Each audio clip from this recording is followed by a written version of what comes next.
The gravel crunched under my boots the second I stepped out of my truck, and I stood there a moment just breathing in cold Montana air before I walked toward the house I hadn't set foot in for 19 years. I'm Nora. I run a small engine repair shop in Coldwater, Montana, population 2,600. Mostly ranchers and men who trust a woman with a wrench more than they'll ever admit out loud. I fix what's broken. I always have. But before I tell you about the letter that brought me back to that house, you need to know about the night my parents decided I wasn't worth keeping. I was 12. My older brother Dean was 14, and he was going somewhere. Everyone could feel it. Debate trophies. A scholarship interview lined up before he'd even finished 9th grade. My mother used to say his name like it was a title. My father kept a folder of his report cards in the filing cabinet, labeled in blue ink, Dean Future. There was no folder for me. I remember the kitchen table, the same yellow linoleum my mother had been meaning to replace for years. My father sat across from me with his hands folded like we were discussing a loan. Nora, he said, we've thought about this a long time. Your Uncle Walt has offered to take you in. It's a good opportunity. Opportunity. Like I was a stock he was moving. I asked why. I remember asking that plainly, the way only a child can. Without any of the shame adults learn to carry around a question like that. My mother looked at the table. My father didn't blink. We can't split our resources evenly, Nora. Dean has real potential. We have to be smart about where we invest. Invest. I was 12 years old, and my own father used a business word to explain why he was giving me away. Uncle Walt lived 2 hours north, in a drafty house at the edge of a wheat field, alone since his wife passed. He wasn't warm exactly, but he was honest, and honesty was more than I'd gotten at home. The first month, I barely spoke. The second month, he taught me to strip down a tractor engine on a Saturday morning. No explanation, just handed me a wrench and said, watch. I watched. I learned. By 14, I could rebuild a carburetor blindfolded. By 16, Walt let me run the shop on weekends while he went to church. Nobody in that shop cared whose future was worth funding. The engine either ran or it didn't, and I made it run. My parents called twice a year. On birthdays, brief and dutiful, like checking in on an account they'd already written off. Dean got the scholarship. Dean got the car. Dean got the wedding my mother planned like a coronation. I got a card sometimes, a $20 bill folded inside. Walt never once made me feel like a leftover. He used to say, fixing something busted teaches you more than watching something shiny. I didn't understand what he meant until years later, standing over an engine nobody else wanted to touch. Feeling more capable than I ever had at that yellow kitchen table. I opened my own shop at 26. I named it Cold Iron, after the winters that built me. I married a quiet man named Rusty who fixed fences for a living. And we had a boy, Sam, who's 7 now and already asks to hold the wrench. I built something real out of the scraps they left me. Then, 3 weeks ago, Walt died in his sleep, 81 years old, still tinkering in that same drafty house. At the funeral, I saw my parents for the first time in over a decade. My mother hugged me like no time had passed. My father shook my hand like I was a business contact he was renewing. After the service, a lawyer named Priya Nagesh pulled me aside. Walt had left everything to me. The house, the land, the shop equipment. And this part stopped my breath, a savings account he'd built quietly for almost 20 years, adding a little every month since the day I arrived at his door, as a scared, unwanted 12-year-old. There was a letter too, in Walt's blocky handwriting. I did the math different than they did. Nora, I never once thought you were the wrong investment. I just thought you were the only one worth making. My parents found out about the inheritance a week later, and the calls started. My mother's voice, syrup sweet, talking about family and fairness and how Dean's business had hit a rough patch and surely I'd want to help. My father, blunt as ever, said Walt clearly hadn't been thinking straight at the end. That a woman alone shouldn't be trusted with that kind of money. I let them talk. I didn't argue. I'd learned that from Walt too. You don't waste breath convincing someone who's already decided what they believe. I invited them to the shop instead. On a Sunday, the one day it's usually just me and the quiet, my father walked around the space like he was assessing it for salvage. My mother touched nothing, afraid of the grease. I didn't need a speech. I just handed my father a folder.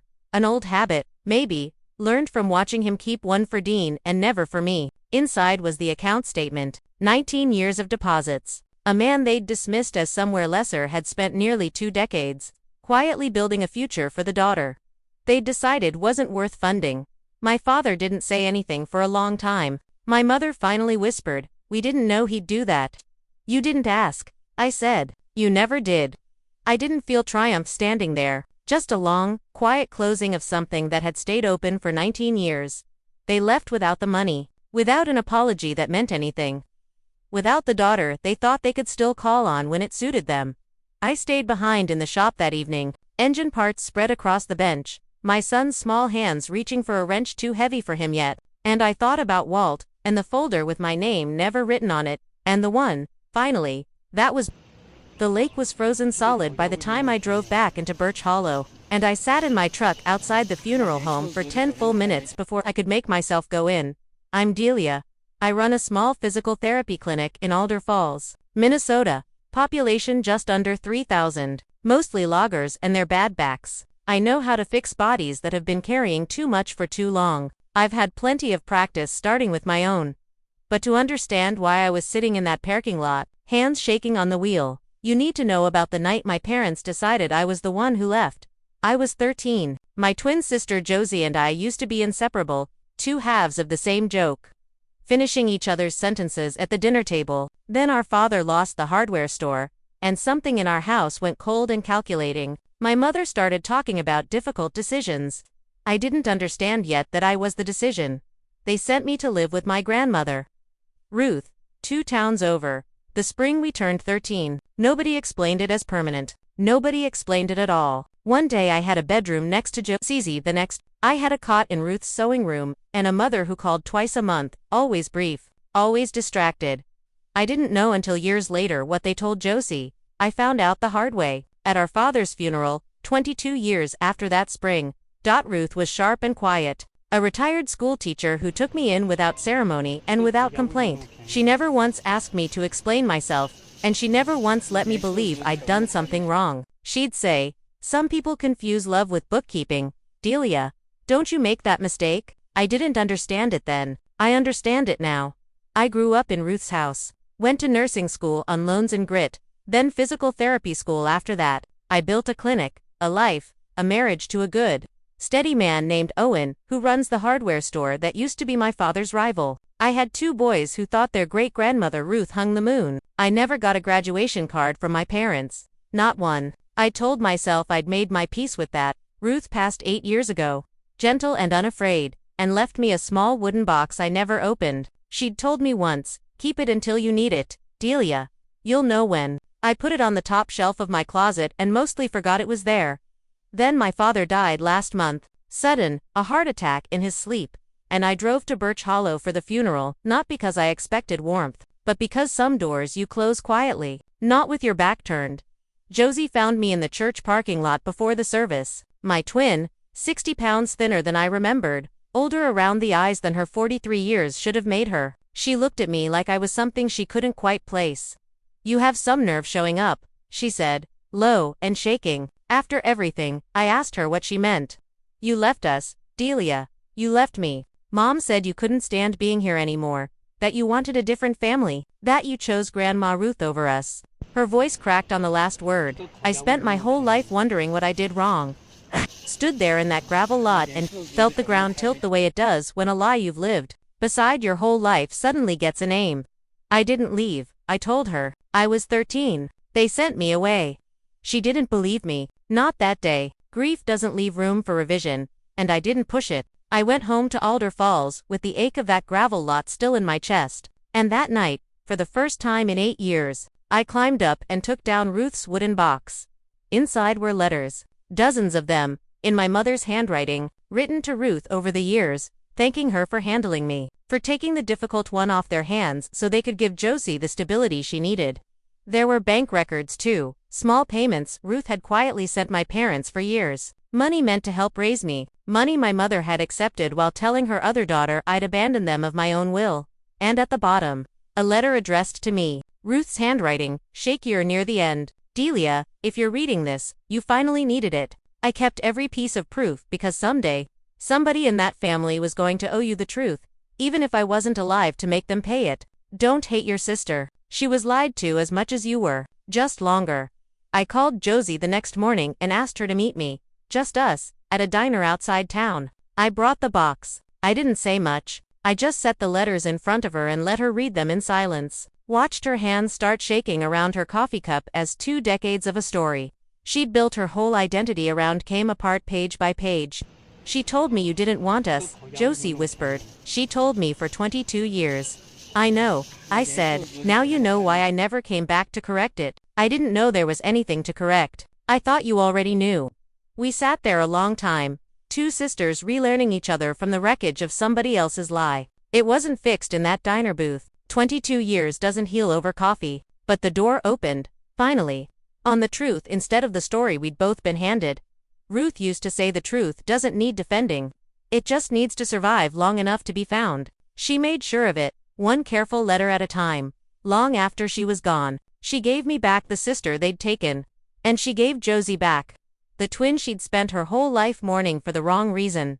That's the only inheritance that ever mattered. The bank statements were still warm from the printer when I laid them out across my kitchen table, and I sat there a long time just looking at them before I let myself feel anything at all. I'm Renata. I teach high school chemistry in Ashford, Ohio, a mill town of about 5,000 people where everybody knows whose kid got the scholarship and whose kid didn't. I've spent 14 years teaching other people's children the value of evidence, of proof, of never trusting a story until the numbers back it up. It's funny, the things you build a career around when you spent your childhood being lied to about numbers that were supposed to be yours. But to understand why. I was sitting at that table with my hands shaking. You have to go back to when I was 9 years old, and my mother sat my sister and me down at that same kitchen table to explain the Cole Family College Fund. My father had died young, a construction accident, and the settlement money went into an account for me and my younger sister Bree, split clean down the middle. Our names printed side by side on the paperwork. I remember my mother telling us it was our futures. Protected. I remember believing her. Because 9-year-olds believe most things. Bree was gifted in the way people love to talk about at dinner parties, piano recitals, honor roll, a smile that made teachers forgive her homework. I was fine, steady, unremarkable, next to her. And somewhere along the way, without anyone ever saying it out loud, my mother decided which daughter's future was worth protecting. I didn't know it then. I just knew that by the time I was 16, my mother had started talking about being realistic when I brought up college visits. Community college is nothing to be ashamed of, Renata, she'd say, patting my hand like she was doing me a kindness. Bree's going to need every advantage for conservatory. You understand. I did community college, then a state school, on loans and 2 jobs. Waiting tables through organic chemistry, falling asleep over textbooks in the break room. Bree went to a private conservatory in Boston, fully funded, no loans.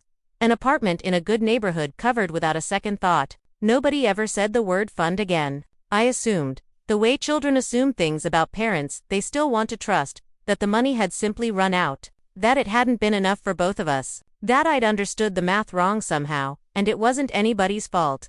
I built my life anyway, got my teaching degree the hard way, married a good man named Theo, who coaches wrestling at the high school, had a daughter, Uni, who's 8 now, and asks more questions than I have answers for. I made peace with the community college years. I told myself resentment was a room I didn't have space for. Then, 3 months ago, my mother had a stroke, and in the scramble to handle her affairs, I found myself at her bank helping sort out old accounts nobody had touched in years. That's where I met Diane, a loan officer who'd worked there almost 3 decades, who recognized my mother's name and, without thinking much of it, mentioned the old education fund she remembered processing years back. Such a shame that only one of you girls really got to use it, she said, pulling up the archived records out of simple helpfulness. No idea what she was handing me. I asked her to print them.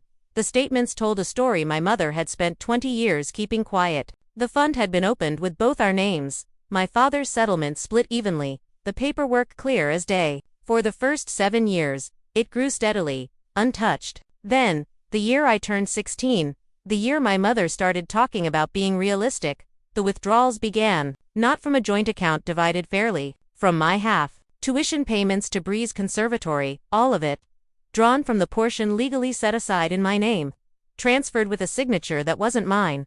My mother hadn't run out of money for me. She'd spent my money on my sister and told me there wasn't enough to go around. I didn't cry at that bank counter. I've never been a crier, not really. I just felt something settle into place, cold and clean, the particular stillness of finally understanding a math problem. you'd been staring at your whole life. I brought the statements to my mother's hospital room the following week. Once the doctors said she was strong enough for visitors. She was propped up in bed, smaller than I remembered. And when she saw the papers in my hand, something in her face changed before I'd said a single word. "Where did you get those?" she said, not a question, more like a confession already forming. I set them on the blanket in front of her. "Diane, at the bank." She didn't know what she was handing me. "But you did, didn't you? You knew exactly what you were doing every time you signed my name to a withdrawal I never authorized." My mother's mouth worked for a moment before anything came out. Bree needed it more. She had a real gift, Renata. You would have found your way regardless. "I did find my way," I said. "On loans. Working tables until midnight. You didn't save my share for a rainy day. You spent it and told me the well was dry." She didn't apologize. Not really. She talked about pressure and sacrifice and doing what she thought was right. The way people do when they've spent years rehearsing a defense they never expected to need. I let her talk. I didn't need her sorry. I needed her to know that I knew. I called Bree that night. She hadn't known either. Genuinely hadn't. The horror in her voice when I read her the numbers was not performance. We talked for 2 hours, untangling a lie our mother had let stand between us for 2 decades. One sister funded into a future. The other quietly billed for it. I filed the statements away in a folder I keep in my desk at school, not for revenge, not anymore, just as proof. The same way I teach my students that the truth doesn't care how long you manage to bury it, it just waits, patient as arithmetic, for someone finally willing to do the math. The recording was only 40 seconds long. And I must have played it 30 times before I finally saved it to a flash drive and put it in my bag. I'm Maricela. I run a structural engineering firm in Cedar Bend, Texas. A town of about 6,000 people where half the buildings I've inspected were put up by men who thought a woman couldn't read a load-bearing wall. I've spent my whole career proving what holds weight and what doesn't. Turns out I learned to do that a long time before I ever picked up a blueprint. But to understand why I sat in my car outside my parents' house with a flash drive in my bag, hands steady in the particular way they get right before something important, you need to go back to the year I was 11, lying on the carpet outside my father's home office with my ear pressed to a door that wasn't quite shut. My older brother, Caleb, was the one who was going somewhere. Everyone said it like a fact of nature, the way you'd say water runs downhill. He was quick with numbers, charming with adults, the kind of kid teachers wrote glowing notes home about. I was quieter. I liked taking apart the toaster to see how it worked. Nobody wrote glowing notes about that night. Through the crack in the door, I heard my mother's voice, careful and small, asking my father whether it was fair, putting everything toward Caleb's private school, and leaving me at the public one down the road. My father's answer came through clear as a bell, flat and reasonable, like he was explaining a spreadsheet. "We can only invest in one future, Carol. You spread resources thin. You end up with 2 children who go nowhere instead of one who goes somewhere. Maricela will be fine. She's resourceful. That's not the same as being worth funding." I was 11 years old, lying on a hallway carpet, and I learned exactly what I was worth to my own father in a single sentence. I never told anyone what I heard. I just got quiet, and I got determined, the specific kind of determined that doesn't announce itself. I took the toaster apart, then the lawnmower engine. Then, at 16, I rebuilt my uncle's old motorcycle in his garage after school while Caleb was at debate camp on my father's dime. I worked 2 jobs through community college, transferred into engineering on a scholarship I found myself, and graduated with more debt than sense, but a degree nobody had paid for but me. Caleb went to the private school, then an Ivy, then law school. All of it funded without a second thought. A smooth, uninterrupted runway my parents had built and maintained for 20 years. He's a good enough person. He never asked to be the only investment. He just never questioned why he was. I built my firm from nothing, married a quiet, steady man named Owen who installs solar panels for a living, had 2 daughters who think concrete is the most interesting substance on earth, because their mother lets them pour it into molds in the backyard. I built a life that owed my father nothing, and for years, that felt like enough then. 3 weeks ago, my mother called to say they were selling the house, downsizing, and wanted the whole family together one last time for dinner before the movers came. Caleb would be there with his wife. "It would mean a lot to your father," she said, in the voice she's used my whole life to smooth over things that were never smooth. I almost didn't go, but something in me wanted to see that house one more time, the hallway carpet included, before it belonged to strangers. The night before the dinner, Cleaning out an old desk drawer at my own house, I found a box of cassette tapes, my father's old dictation recorder from his consulting days, the kind he used to leave running during meetings to catch details later. On a whim, more nostalgia than plan, I fed one into an old player I still had from a college project. Most of it was nothing, business notes, mundane, but near the end of one tape, dated the spring I turned 11, I heard my parents' voices. Caught by accident, the recorder left running in his office. My mother, asking her careful question. My father, delivering his answer. We can only invest in one future. 40 seconds. Word for word. Exactly as I remembered it from that hallway carpet 20 years earlier. Proof I never thought I'd need, because I'd never told a soul. And I'd started to wonder over the years if memory had sharpened the wound past what actually happened. It hadn't. If anything, memory had softened it.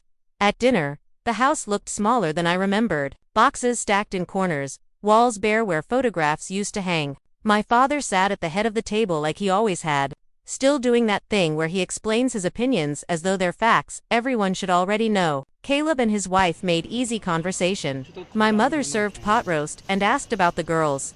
Over dessert, my father raised a glass to family, to togetherness, to the years ahead, and said something about how proud he was of both his children, how he'd always believed in giving us what we needed to succeed. I set my glass down and took the flash drive out of my pocket, plugged it into the small speaker I'd brought and set on the table without explanation. I didn't make a speech. I just pressed play.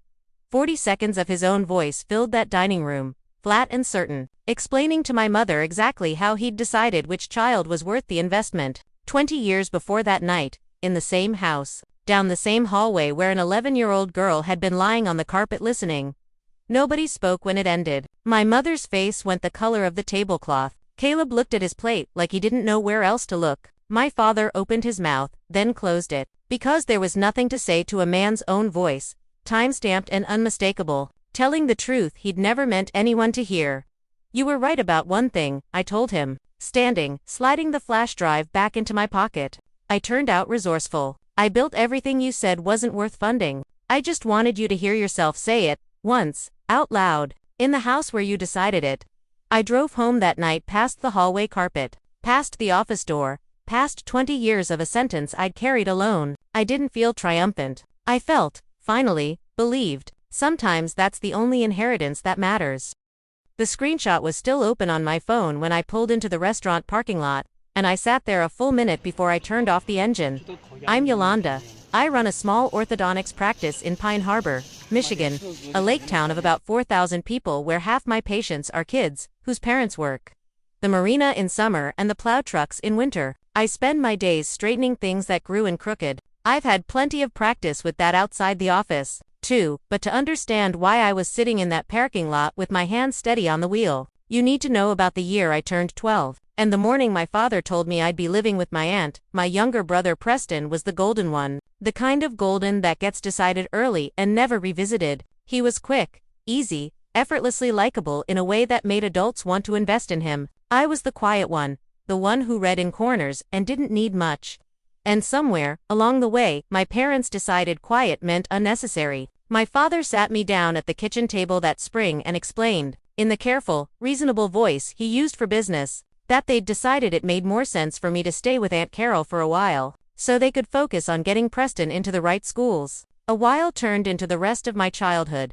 Aunt Carol never once made me feel like a burden. She ran a small diner 2 towns over. And by 14 I was working the register after school, learning to read people, to catch a lie before it finished forming. She used to say, you can tell everything about a person by watching what they do when they think nobody's counting. I didn't know yet how useful that lesson would become. I put myself through dental school on loans and grit, built my practice from a single rented chair into a full clinic, married a patient, steady man named Diego, who manages the marina, and raised 2 boys who've never once had to wonder if they were worth the investment. I sent my parents nothing over the years, not out of spite, just out of distance. They sent even less. Then, 6 weeks ago, my grandmother Opal passed, and everything changed.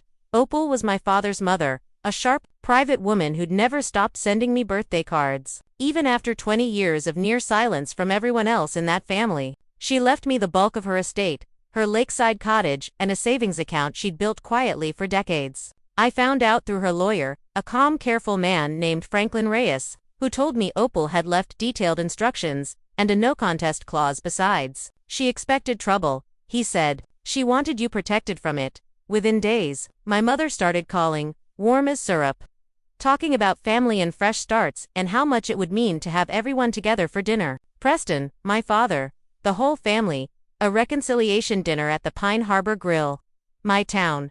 Her insistence, I should have known before the group text confirmed it. My mother, careless with her phone the way people get when they've spent decades assuming nobody would ever catch them, sent a message meant for my father into the wrong thread. The family group chat, the one that included me. Get her to sign the release before dessert. Once Opal's estate clears, we split it evenly with Preston, like it always should have been. Don't push too hard, just enough. I read it twice at a red light. Then I screenshotted it before she deleted it, which she did, 90 seconds later. Followed by a flustered wrong thread, sorry, and a laughing emoji, as if a joke had misfired instead of a plan. You can't unsend what's already been seen, and you definitely can't unsend what's already been saved. I sat in that parking lot a long moment, phone in my lap, screenshot glowing on the screen, and then I walked into the restaurant where my family was waiting to perform a reconciliation. They'd already scripted the ending too. They were all there when I arrived. My mother, mid-laugh, at the head of the table, my father beside her, gray and heavier than I remembered, Preston looking uncomfortable in a way that told me he hadn't been fully briefed on the plan, just enough to play along. My mother hugged me like no time had passed, and I let her, arms loose, the way you let weather happen.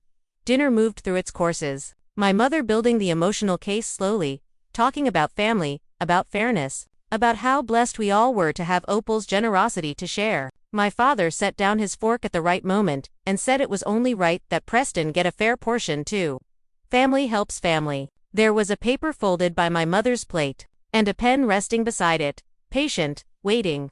Before we get to that, I said, keeping my voice level, I want to ask you something. Mom, when did you decide to split Opal's estate with Preston? She blinked, recovering fast, the way she always has. We haven't decided anything, honey. We just think as a family. I set my phone on the table, screen up, and turned it so she could see exactly what I was looking at. The table went quiet, the way rooms do right before something breaks. My mother's face drained of color as she read her own words, staring back at her, time-stamped, unmistakable. Get her to sign the release before dessert. My father leaned over to look, and his jaw tightened the way it used to when I was a child and he thought a conversation was over before it started. This dinner was never about family, I said quietly. It was about getting my signature before Opal's estate settles. You planned this, in writing. Preston looked between our parents and me, and something in his face shifted, a loyalty rearranging itself in real time. You said this was a reconciliation dinner, he said slowly to our mother. You didn't tell me there was a plan. My mother tried to recover, tried the wounded voice, tried to call it out of context. But there's no context that unwrites a plan laid out in someone's own handwriting on a phone screen. My father, predictably doubled down, said something about fairness and family obligation, the same tired reasoning he'd used my whole childhood to justify. Who got kept and who got sent away? I didn't raise my voice. I picked my phone back up, slid it into my pocket, and stood. I'm not signing anything tonight, I said. Opal's will is documented, and it's valid, and it settles to me exactly as she intended. If you want to fight that in court, you're welcome to try. But I'd think carefully before you do, because everyone at this table just saw exactly what kind of fight you were planning to have without me even knowing. I left money on the table for my meal, said a quiet goodnight to a room full of stunned faces, and walked out into the cold lake air alone. I didn't look back. Some tables you don't need a seat at twice.